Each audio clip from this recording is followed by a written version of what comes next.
Tonight, we talk about mindset, but we'll get you started with a conversation about schools from Walker to Baton Rouge. Roll it, Kyle.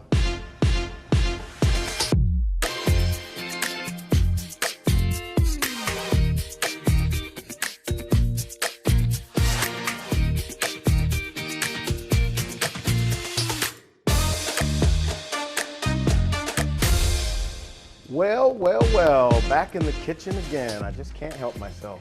A little while ago, we had steaks in the kitchen, and now we're talking about all the food that's going to be served at EBR schools this school year that starts unbelievably within a couple of weeks. So Nicola Hall is back with us again, the director of HR, the great John Smith, formerly of 100 Black Men and always doing great things in the community. And then we got the white shirts here doing the job. All right, so Chef Marie has the mic on. So let's start with this. Tell me about your mission for nutrition in EBR schools. Oh, go big.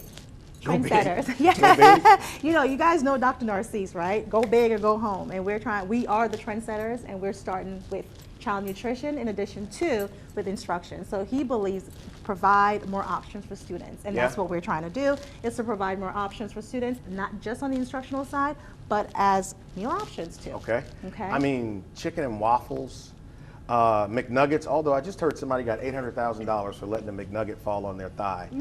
No, True not story. over. Hamburgers, I see, what is this, like a sausage and egg biscuit here? Yes. You got like, is that guacamole? Yes, I hate that avocado stuff. toast. I hate that stuff, but it's on toast. It's very healthy, very healthy. Thank you. And then the tater tots. We have an inside joke about the tater tots the last time y'all were here. So John, tell me first, before we talk to Chef, about your role in this and pushing it. Well, Clay, as you know, the 100 Black Men in Metropolitan Baton Rouge has 4 pillars. One of those is mentoring, education, economic development, and health and wellness. Yeah. So it's under the health and wellness umbrella that the 100 wants to partner with EBR and Dr. Hall. That's Dr. okay. Hall. It's right Mr. there. Nicole Almost Hall, there. on promoting health and wellness, and especially for men. Yeah. So this is great. So tell me what's going on right here. What you got going on, Chef? Okay, so we're going to make one of our culturally relevant dishes. It'll Okay. be debuting in February during Chinese New Year. Okay. It's called Thai basil beef.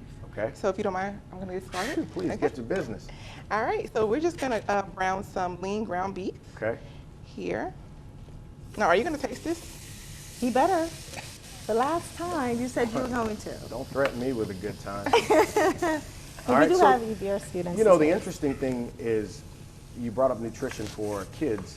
So many kids who attend your schools live in Correct. areas that are not close to grocery stores. They live in the center of food deserts. Correct. So they don't typically have healthy options Right. to get right to. They've got a lot of bad stuff around them, but not healthy stuff around them. Right. So it's great that the school system, which will be feeding them at least a couple times a day, is involved in giving these kids healthier options. Talk about that a little bit. Yeah, so we all know that, yes, our students, our wonderful students, this is the only meal that they have, or meals they have for the day, breakfast and or lunch. The goal is to make sure that every child feels like they could come to the cafeteria and enjoy a good meal. Not just eating it because, yeah, the food is there, but to really enjoy the entire thing. From the ambiance to the customer service to the presentation, you know, that's what we're targeting. It's almost like going to a restaurant and sitting down and enjoying a nice piece of steak, even though I am a pescatarian, or a nice piece of salmon, right?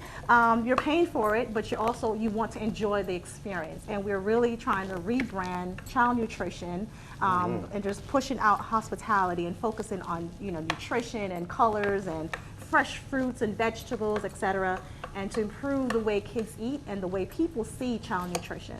Yeah, I mean, food in schools has evolved so much over the years. I mean, look at these options for kids. I mean, I remember back in the day, you didn't know what you were eating, critter or varmint, but you know, you ate it. But so, John, that's the other thing too, man. We really have to focus on the internal wellness of our children. Correct. And those factors contribute to what they do externally on the streets of our city. Talk to me a little bit about that. Well, you really hit the nail on the head there when we talk about working with our students and helping them eat healthier. Yeah. Because healthy meals translate into a healthy educational experience. In the 100, we do our mentoring, and we want to talk to our students about how do you have healthy choices? How do parents prepare healthy meals? And this is some of the things you're going to see here today. Giving parents ideas of what are the things they can do at home to help feed their children both nutritionally as well as mentally.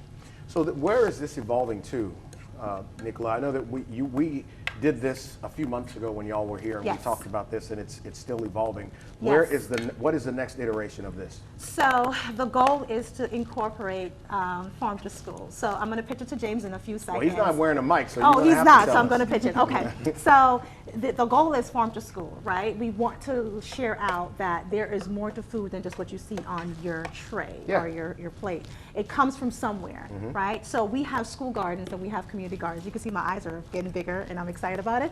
And the goal is to be able to incorporate the community gardens and the school gardens on our tray. And we are starting off with 3 high schools this year. Okay. It's Struma, Scotlandville, and Capitol High are the 3 schools that we're going to start off because they have a nice big flourishing school garden, Yeah. and we want to transfer those items on our school tray. So we're trying to take a holistic approach to child nutrition. So what the kids grow, they can Yes. also eat. There you go. I like that. I Yes. like that. Y'all gonna have greens in those gardens? Oh yes, we do.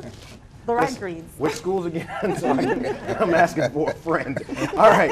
So as the school year begins in this last minute or a little less than a minute, tell me what parents ought to be thinking about in terms of nutrition.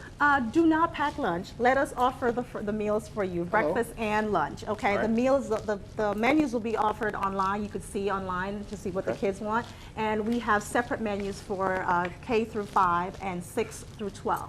So we have different menu options for different age group, and we want to feed your kids. Send them to us, so we'll feed them. Okay, breakfast and lunch. Listen, I'm serious about it. So, Sounds good. All right, so we got about 20 seconds, so I'm going to check this out during the commercial break, and I'll tell y'all on the other side. But it's going to be great. She knows what Yes. she's doing. I'm watching these seasons over here, and it's great. And look, I'm so happy that you guys are investing this kind of effort into Yes. these kids. Yes. They deserve it. Yes. And I think we got to give them value in themselves, but that starts with us. There you go. All right, I'll try this during the break and tell y'all if Chef is handling business. Jason St. Pierre is the principal at Walker High. Just learning a second ago that he's been there 16 years in that capacity, and we'll get into that in just a little while, but I make a promise, keep a promise. That dish was pretty good with the ground beef, wasn't it? Very good. Yeah. I ate it. I'm gonna finish it after our segment. Well, my container is not up here because it's so empty, and it's just, Yes. but it's fantastic. So let's get into it, man, at Walker High. You were telling me that y'all have a studio set, kind of like Studio A here, Yes. in your building, and you were expressing to me your motivation to get kids directly through school as a conduit into the workforce. Talk about that. So we're trying to take the boredom out of school.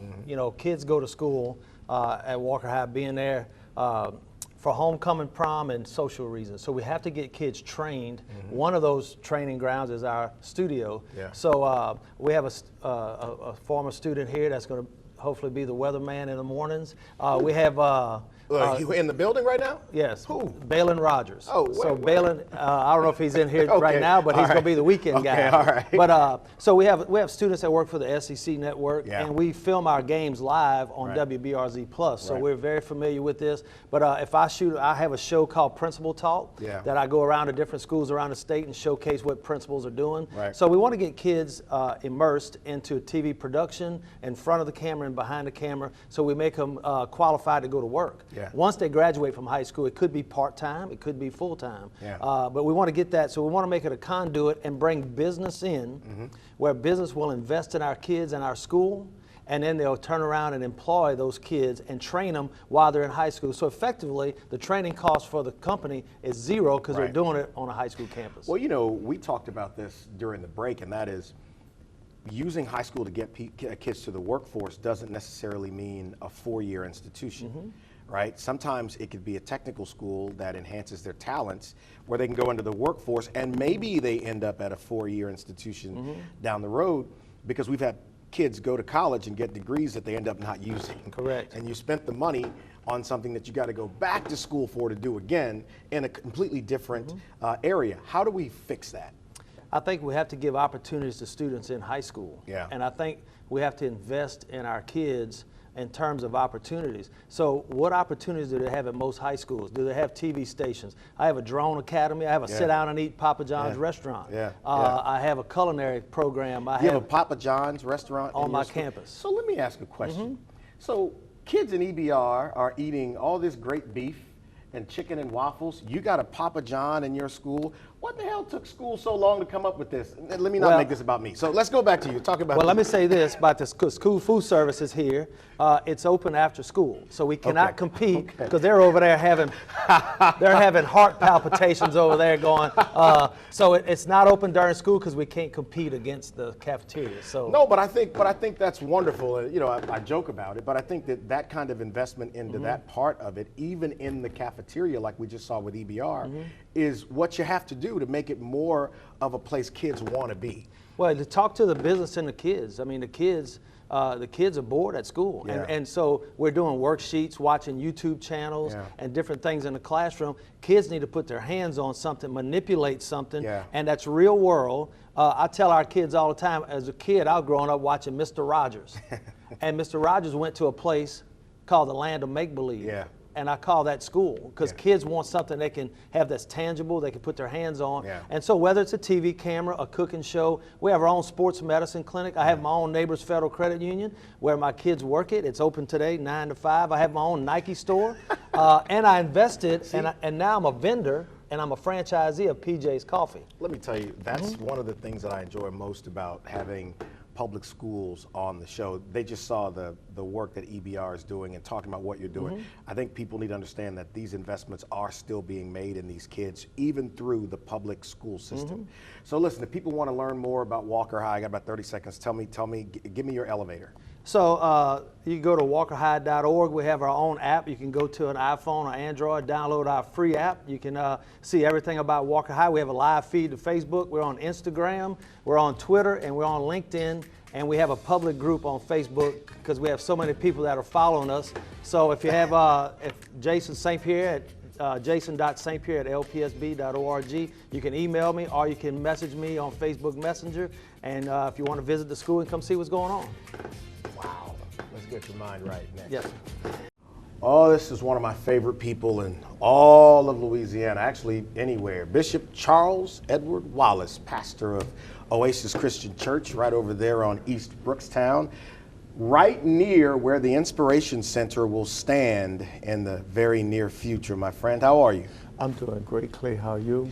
So you've been here to see all the great things that EBR is doing and Walker is doing with nutrition and feeding the bodies. Let's talk about feeding the mind, man. People are so in chaos and toxicity right now. What's your perspective on the mindset of people moving around us now? Well, Clay, you know, I'm a pastor, so everything comes out of me comes from that perspective. And the first message that Jesus proclaimed, think about this, he dealt with the mind. Okay. He said, repent, which simply means change your mind for the better. Because mindset determines behavior. He didn't say stop doing this, stop doing that, because that's pointless. You can only get a person to change their ways when you get them to change their mind. And so the mind is, as a man thinketh, so is he. We become a product of our thinking. You know, you've done a great number of things there at Oasis in the time that I've known you. Built a bigger structure over there, as you call it, the bigger barn.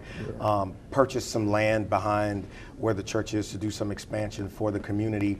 And I'm really into evolving and trying to find new ways to challenge myself. How do you stay motivated? Like, how do you keep focused on what's next and not get too caught up in what you did or what you're doing right now? Yeah.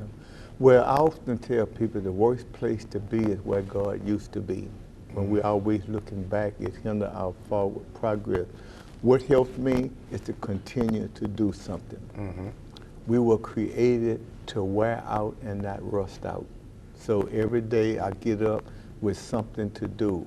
I go to bed with what I'm going to do the next day. I tell people, if you go to bed with nothing on your mind, God is not obligated to wake you up. You're not doing anything, you're not going anywhere. Yeah. So it's always, you can always see something that needs to be done. And that's the motivation, that's part of your purpose, and purpose keep you alive. If you want to stay alive, continue to do something. I know people talk to you about, you know, either being discouraged or trying to work their ways through the fog of everything that people deal with in regular everyday life. What's your advice for people who are kind of in a down season in their life right now? Well, sometimes you have to motivate yourself.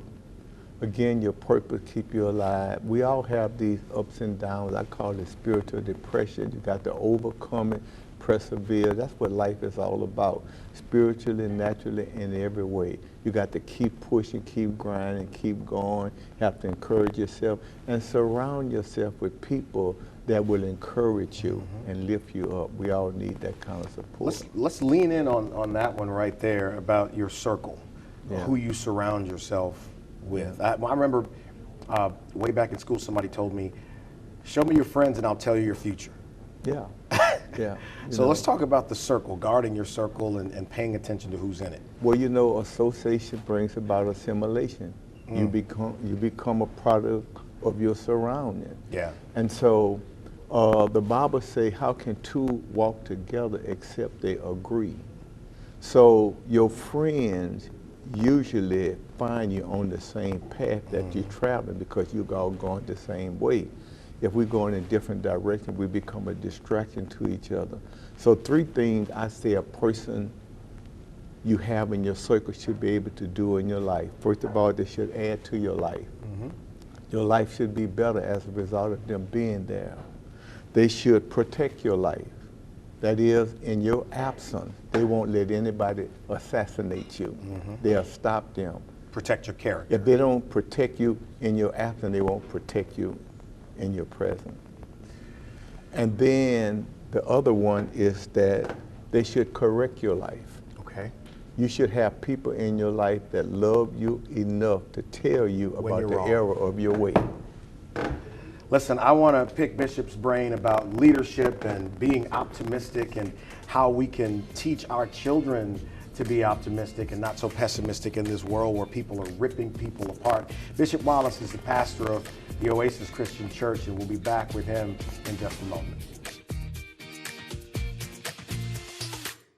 Back with Bishop Wallace. So here's a question. What is your definition of leadership? Example. You be a leader.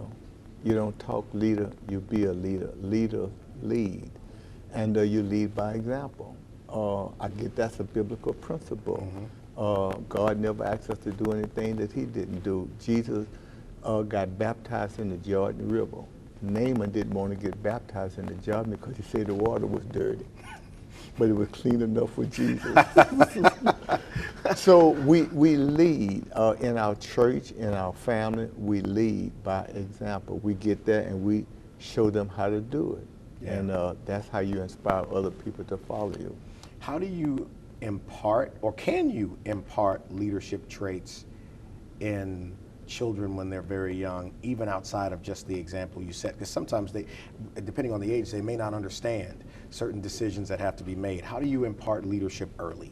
Well, that's a good thing, Clay, that it takes a lot of time to talk about.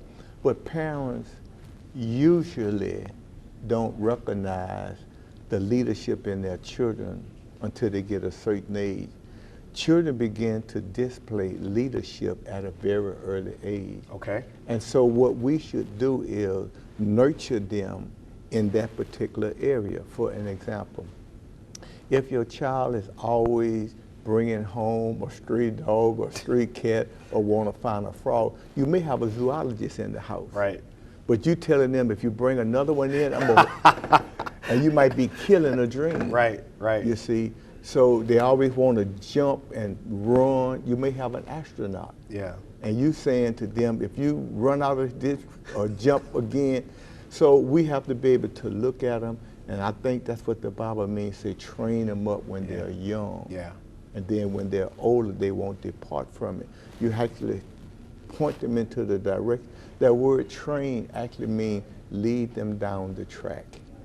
So fantastic. You know, you and I talk about this often, but not dwelling on people that most would call haters. We pretty much avoid it. You are so steadfast in not letting people penetrate, and I try to practice the same thing because what you can't do anything to change people criticizing you anyway. But that's a big subject, and I'd like to move to overcoming what the haters say. What's your advice? Well, become successful. Do it anyway. Yeah. Well, this is the thing that I've learned about haters and opposition. They help perfect your prayer life. Yeah. They keep you on your knees. That's right. And they help perfect your love walk. Yeah. So you grow in an area that you may not have grown Without if you them. didn't have them. So they're an asset to you, but they don't know it. They don't know it. They mean it for harm. Yeah. But God works it out for your good. So, you know, we got about a minute left. What's your personal philosophy, ethic about attacking every day and trying to be better? Well, you heard this said, teamwork make the dream work. If we can all work together, we got so much division, so Yeah. much acidity in every area of our life. We're dealing with it all day long. If we can realize that we're better together, Clay, I need you and you need me. You bring something to the table, I bring something to the table. I say, we don't want to wait until we get to heaven and God tell us, y'all should have been getting along.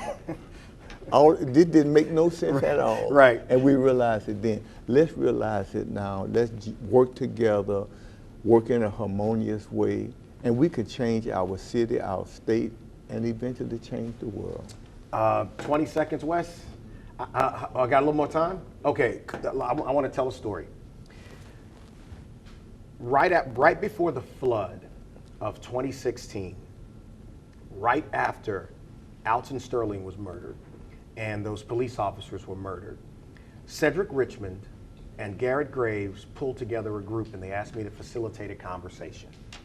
And in the room was a number of ministers and community people, and there was a dialogue, and it was this close from probably becoming a fist fight. And people talking about grievances, right?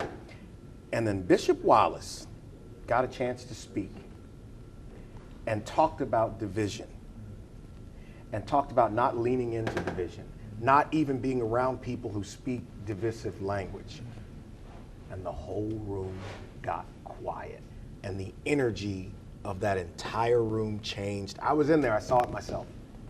So I saw that in action. So quickly here, Oasis Christian Church, East Brookstown, 4524.